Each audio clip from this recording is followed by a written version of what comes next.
Our next word is the word drowned. Oh, this is kind of a scary word. Let's spell it. D-R-O-W-N-E-D,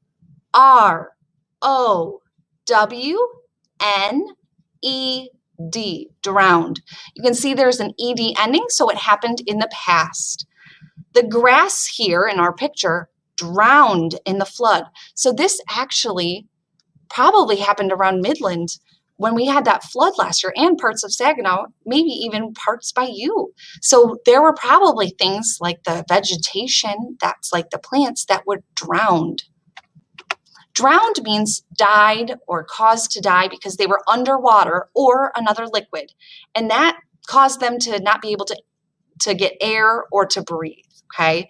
So if we're talking about a human, that's going to mean that, or an animal, that means that someone or something is going to breathe in that water and die, or they're not going to be able to breathe air at all, okay? Drowned. Here's our example sentences. No one drowned at the pool because the lifeguards kept watch. Those lifeguards are so important. The river overflowed its banks and drowned the valley. That means it submerged, it was under the water, and those plants and things, they probably didn't survive.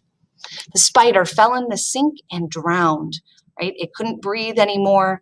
It drowned. The water overtook it. Here is your question. What will happen to tiny plants if they are drowned in a huge rainstorm? What would happen to them? Use the word drowned in your answer. Our next word is the word metals. Say the word metals. Great. Metals is spelled, let's do it together, M-E-D-A-L-S,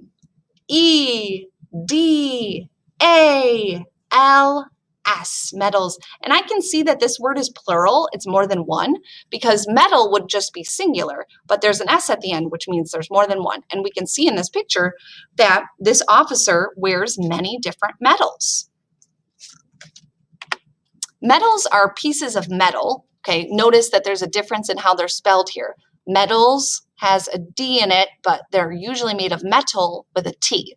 So pieces of metal, like coins, that are usually given as a prize or an award, and usually with a picture or words or something like that stamped on them. So you can see in this picture up here that there are some words, I can't even read them, they're so small, but then it looks like there's a picture of an eagle. This one looks like maybe water. This has a star on it. So usually they're stamped with something. Olympic medals are gold, silver, and bronze. Silas won 4 medals at the track meet. So remember, they're awards, so it must mean that Silas did a good job. Olivia earned medals at the spelling bee 2 years in a row. That's pretty impressive. Here's your question. Tell about the medals you have won or you have seen in your life. What did they look like? How were they won? Use the word medals in your answer. Pause the video. Your next word is the word stirred. Say the word stirred and do this action. Good. Let's spell it. S-T-I-R-R-E-D.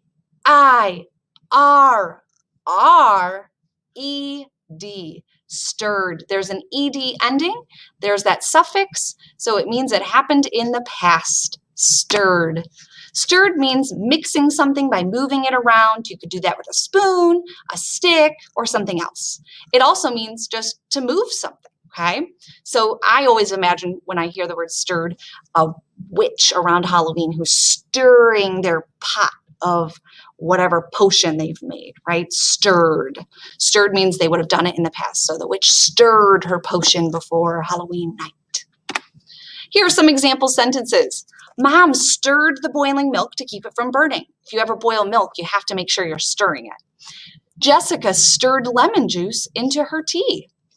A strong wind stirred the water and made choppy waves. If there's a lot of wind, you probably don't want to go out on the water if it's too much wind, because it would stir that water up and make it really choppy, and it would be hard on the boat.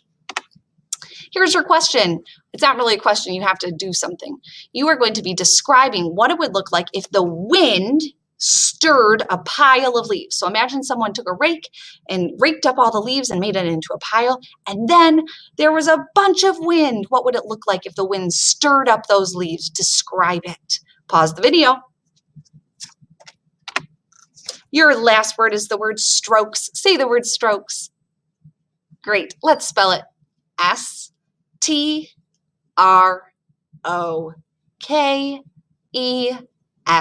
Strokes. This word is plural, meaning more than one. Strokes. The swimmers have strong strokes in this picture. They have strong strokes. Let's learn what it means. Strokes are complete movements that are made over and over again. So complete movements, and you do it over and over. And usually it is what we describe when we're talking about swimming, okay? It's ways to be swimming, okay? There are different types of strokes in swimming. So the cat loves Teresa's strokes and affection. So strokes would be long movements, right? And repetitive movements. You're patting your cat. That could be a stroke. The golfer took 5 strokes to finish the hole. So when you line up with your golf club and you swing, right, that's a stroke. You have a movement, a complete movement, and you do it over and over again. So he had to keep hitting that golf ball until it got into the hole. My best swimming strokes are freestyle and backstroke. So freestyle and backstroke are 2 different types of movements, okay, that you can do in the water. We are going to practice the freestyle swim stroke right now. So you're going to find a table or another piece of furniture to do what she's doing, and let's do it together.